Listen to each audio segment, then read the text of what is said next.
the show. I was going to ask something I think I know the answer to, but I'm going to ask anyway, is what's the first thing fans of the film say to you when they meet you for the first time? For 37 years.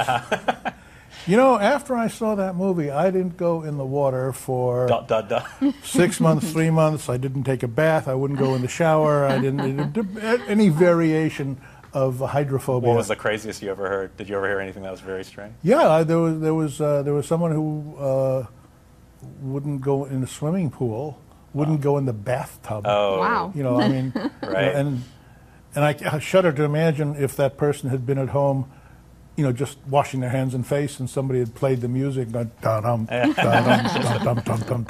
you ever have any marine biologists? I'm just curious what they would, if you met a marine biologist, what would their reaction be to you?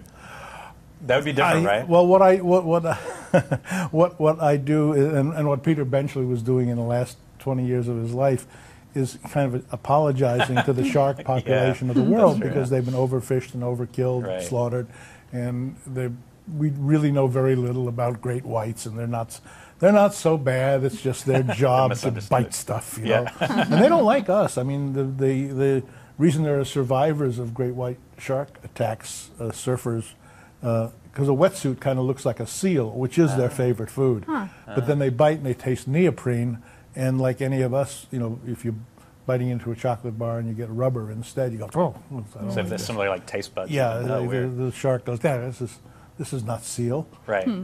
But in movies, it's always the blood, right? If there's any blood, if there's any blood in the water, it attracts them. And that's the unfortunate thing. If they do break the skin and draw some blood, then they go, wait a second, this may not be seal, but it's blood. Right. And I like that, you know. And you know. Interesting. Well, Elric won't let me ask you about the jerk, so my next question is... He hates those cans. I know, that's my favorite.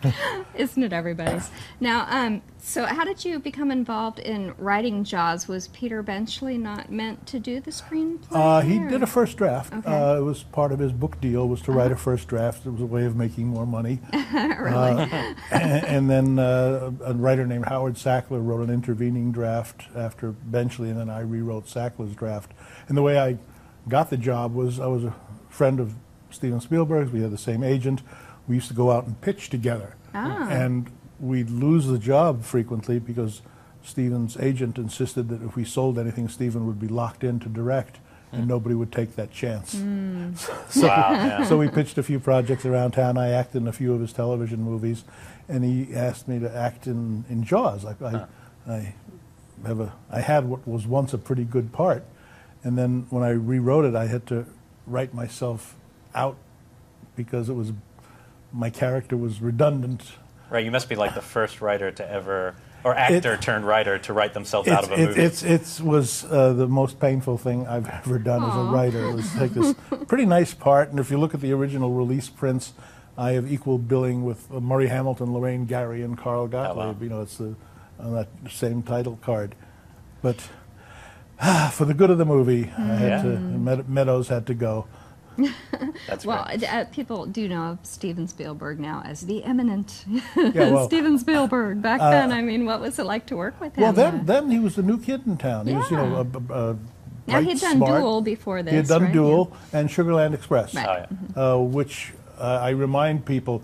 They say, "Well, it was a bomb. It tanked." I say, Pauline Kael in the New Yorker said it was the most astonishing debut film by a director since Citizen Kane. Wow. You know, and it didn't sell any tickets, but people, you know, right.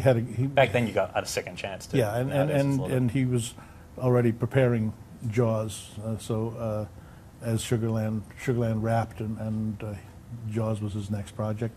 And I was going to come along as an actor just to do some improvisation and add some comedy to it, and then one thing led to another, and I met the producers, and I wrote a long memo about it. And I said in the memo, I have this yellowing piece of paper that says, if we do our jobs right, people will feel about swimming in the ocean the way they felt about taking a shower after Psycho. And as it turns out, in AFI's 100 best horror films, it's Psycho, and then The Fish. Or having their next exorcism. They're the three films, but that's a less common routine.